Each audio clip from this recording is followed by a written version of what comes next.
Wajarkah kita nak kahwin kalau kita tahu bakal mertua tu tak berkenan dengan kita? Kita ni bukan menantu pilihan tau. Nak kahwin juga ke tak? Dalam situasi ini agak sukar sebenarnya. Tambah-tambah kita wanita, kalau kita ni bakal pengantin perempuan yang mana keluarga kita tak berkenan kepada pasangan kita, yang lelaki memang ianya agak sukar. Sebab perkahwinan kita memerlukan wali. Kalau bapa kita tak setuju, bapa kita tak sokong kita untuk berkahwin dengan pasangan yang kita nak itu, dia tak berkenan, maka sukar untuk kita mendapatkan perkahwinan. Perkahwinan ini bukan try dan cuba dan jaya, tak. Dia bukan try and error tau. Kalau salah kita cerai, kita try. So tak boleh. Perkahwinan ini adalah satu ibadah. Maksudnya kalau kita kena perform, kita buat betul-betul, dapat pahala di situ. Jadi nak katanya perkahwinan kalau tanpa restu dia susah. Restu ni ibarat satu doa yang mana doa ini dia akan mengiringi sepanjang perkahwinan tersebut. Tapi andai kata perkahwinan tersebut susah, ya, mak bapak kita tak doakan kita, mak bapak kita mengeluarkan nama kita daripada dalam doa dia, mak bapak kita tak peduli kepada kita disebabkan tak berkenan ni tadi. Susah tuan-tuan dan puan-puan. Sebab itulah doa restu berkenan keluarga kita terhadap pasangan kita itu sangat penting. Dia bukan sikit-sikit, kadang-kadang disebabkan tak sekufu, mungkin lelaki tidak ada pekerjaan, mungkin taraf yang tidak sama. Adalah perkara-perkara, mungkin sikap, mungkin tingkah laku, mungkin daripada keluarga yang macam mana yang tidak menepati kehendak keluarga kita, dia akan menjadi sukar. Andai kata kita dapat perkahwinan tersebut, sangat struggle untuk kita bahagia.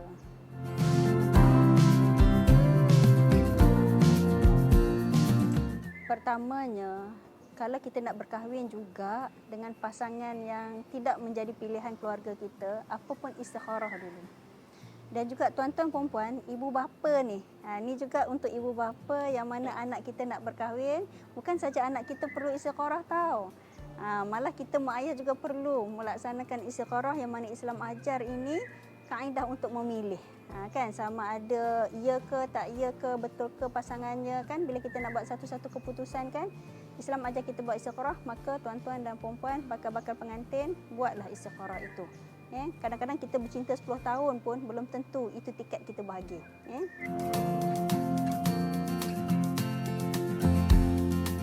Bila kita dah masuk dalam rumah tangga tu, kita bukan menantu pilihan. Apa kita nak buat? Yang pertamanya, janganlah ego sangat. Baliklah kampung. Kadang-kadang kita kata mak bapak abang, mak bapak sayang tak suka kita kan. Jadi kurang-kuranglah balik kampung. Banyak balik kampung yang mana suka saja. Jangan kan. Antara kaedahnya, kerap balik je kampung tu. Balik je kampung tu. Kadang-kadang kita struggle tak dilayan kan. Balik kampung yang pertama. Yang kedua, sabar. Sabar ni tiada had, bersabarlah insya-Allah. Di hujung-hujung cerita nanti insya-Allah, kita tak tahu, mungkin Allah Ta'ala nak hadiahkan pelangi untuk kita, mungkin Allah Ta'ala nak hadiahkan ramah-ramah cantik untuk kita, berkat kita sabar tu tadi kan. Ada juga cerita kes saya, ni share sikit kes saya yang mana bukan menantu pilihan, keluarga pun tak suka kan, terpaksa duduk dengan mertua sebab suaminya satu-satunya anak tunggal kan. Nak kata deritanya Tuhan saja yang tahu, tetapi berkat sabar, berkat sentiasa ambil hati, berkat mengamalkan apa yang Nabi suruh. Nabi kata 3 hari tak bercakap, tak boleh kan. So dia sentiasa menegur ibu mertua walaupun tak ada respon. Dan akhirnya hujung cerita, Masya Allah, di hujung kematian ibu mertua, dia nak menantu dia inilah yang menguruskan dia. Dan menantu inilah yang orang kata akhirnya sakinah mawadah warahmah. Seterusnya, bila kita balik kampung, cari topik untuk kita bercakap dengan mertua kita. Kan, topik apa yang mak mertua ataupun bapa mertua suka. Contoh bapa mertua kita suka cerita topik kelapa sawit. Maklumlah dia banyak ladang kelapa sawit, dia mengerjakan kebun kelapa sawit. Kita mencari topik cerita itu tentang baja ke, air ke, cerita tentang kelapa sawit. Ini contoh simple lah, orang kampung yang ada ladang-ladang kan. Cari topik. Kalau mak mertua dia suka cerita tentang kain baju, kita masuk line tersebut. Bila kita masuk line tersebut, apa yang dia suka, maka kita mudah untuk membina hubungan dan kita mudah untuk membina kemesraan. Pelan-pelan kan. Kemudian yang seterusnya, belilah sesuatu bawa balik sebagai oleh-oleh kepada keluarga. Kita tengok mak kita suka makan apa, bapak kita suka apa, kita bawa balik kepada diorang. Kemudian kita tengok juga apa dia. Mungkin baju favourite ni agak lusuh. So kita belilah baju baru. Sentiasa menggembirakan. InsyaAllah lambat laun hati yang tak suka itu lama-lama akan jatuh suka. Siapalah kita untuk menentukan hati yang tak suka tu. Sebab Allah Ta'ala nak twist hati kita daripada tak suka kepada suka sekejap saja. Janji kita berusaha, doa jangan putus, hujungnya tawakal. InsyaAllah.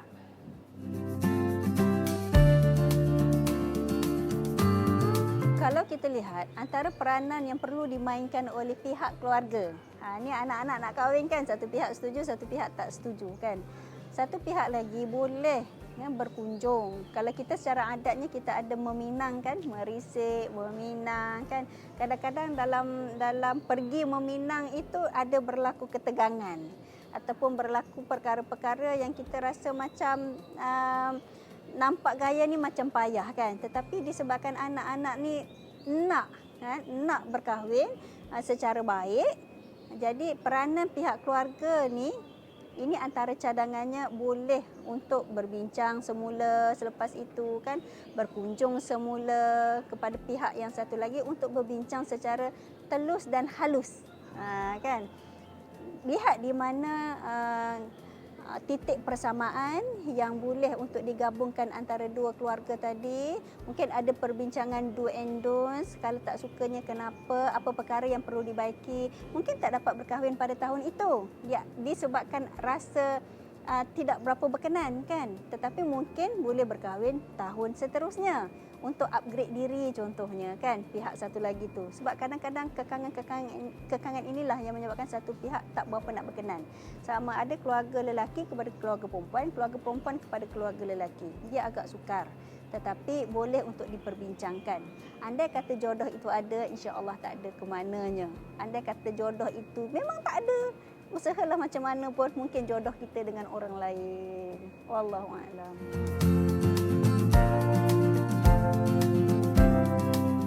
Andai kata keadaan terlalu meruncing, ya, keadaan yang kita katakan sukar untuk diperbincangkan di dalam keluarga, maka antara jalan tengahnya adalah pergilah di mana-mana pejabat agama yang berdekatan dengan tempat tinggal tuan-tuan dan puan-puan.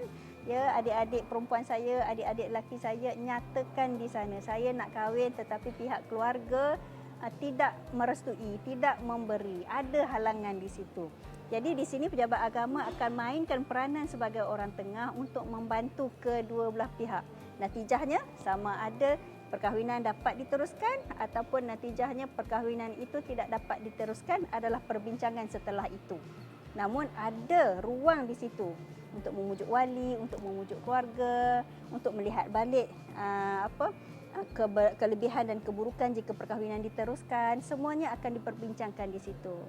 Awas, jangan lari kahwin di sempadan. Kerana jika anda berkahwin di luar, di sempadan sana, banyak lagi kemudaratan ataupun musibah yang bakal berlaku. Lagi teruk. Mungkin perkahwinan yang disia-siakan oleh pasangan. Kita struggle nak kahwin ni. Tetapi bila kita berkahwin, rupa-rupanya kita ditinggalkan, nafkah tidak diberikan, kebajikan tidak terjaga, maka seorang-seoranglah kita. Kebetulan pada ketika itu kita hamil, mengandung anak, sedangkan perkahwinan mungkin surat nikah pun tak ada, ataupun pendaftaran itu tidak dilakukan lagi. So bagaimana dengan status anak kan? Nak mohon cerai jadi susah sebab suami tidak bertanggungjawab. Lagi malang kalau berlakunya kes pukul, nafkah diabaikan dan sebagainya. Jadi susah. Nasihat saya, jangan sesekali kahwin di sempadan, di luar sana. Berkahwinlah mengikut aturan yang disediakan di pejabat agama. Ada ruang di situ, ada ruang. Percayalah, pergi di sana, mohon di sana. Kita ada perbincangan dan akhirnya kita akan ada keputusan tersebut. Namun untuk berkahwin di luar sana kerana keluarga tidak berkenan, kerana keluarga tidak bersetuju adalah susah dan malang di akhirnya. Kita tak nak macam tu. Kita nak berkahwin ni, kita nak seronok kerana dia satu ibadah. Kita tak nak mudarat di belakang hari itu akan berlaku. Biar susah dahulu, senang kemudian. Kalau kita senang pergi kahwin kat luar, susahlah di belakang hari. Jadi payah. Nasihat saya jangan berlaku begitu. InsyaAllah pelan-pelan doa minta Allah Ta'ala mudahkan urusan.